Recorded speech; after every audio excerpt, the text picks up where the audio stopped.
James Mathers at NAB 2022 for the Digital Cinema Society. I'm here at the FIILEX booth with Brent Siebenaler, and he's going to tell us about what's new from FIILEX.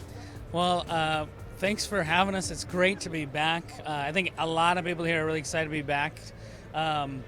We are excited because we are now shipping the Q10. We released the Q10 in the fall at Cinegear, last time we saw you guys. And the Q10 is now shipping, and it's more popular than ever. So it's our 900 watt RGB W for now. So you have the full color spectrum. You've got 2,000 to 10,000 Kelvin with a stop of green magenta hue control. The profiles and the modes that we have in our DMX control is quite elaborate and robust.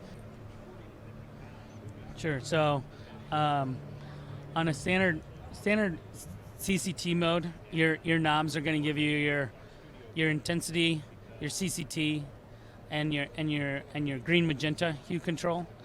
You have double click options here, so I can quickly go to 3200, 5600. Same thing with this, you can go up to half stop, full stops, kind of give you those different options. Makes things faster that way. I can also use this menu system to move through these and hold them down, and they'll jump faster than the knob. But it goes 2,000, 10,000.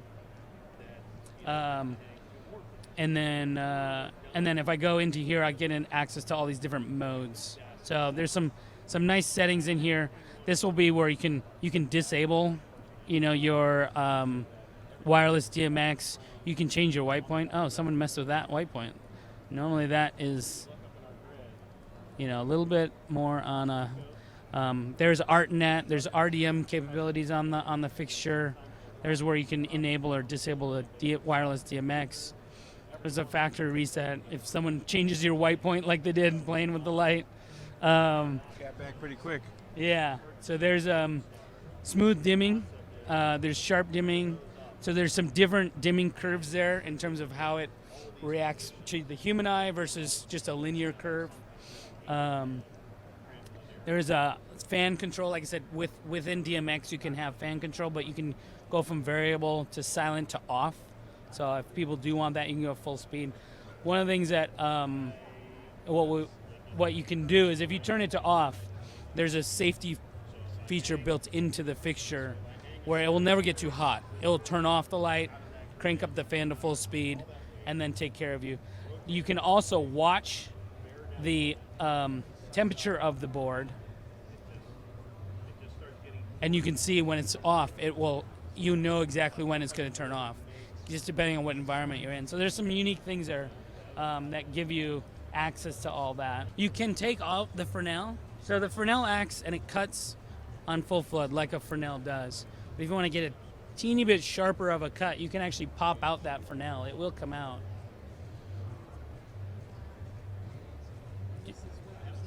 But the Q10 is obviously our new big guy. We're really excited. People are super happy with it.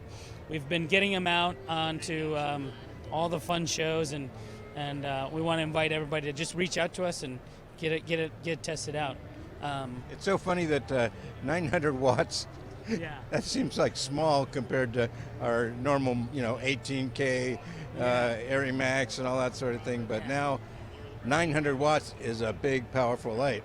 Yes, yeah. A lot of our gaffers that we work with are now saying we put it at about a 4K tungsten equivalent in terms of output. But a lot of our gaffers are like, I'm replacing my 5Ks with this. Cameras are getting more sensitive. I was joking enough. One of the guys that was using the light said, we love it at 1%. We're this really dark show and we're using it at 1%. I'm like, you're using our brightest light at 1%. But they love the 10-inch Fresnel, the quality of that. Obviously, getting back to the Fresnels is a big thing, and that's the one thing that we pride ourselves in is the quality of the Fresnel. It acts like a tungsten.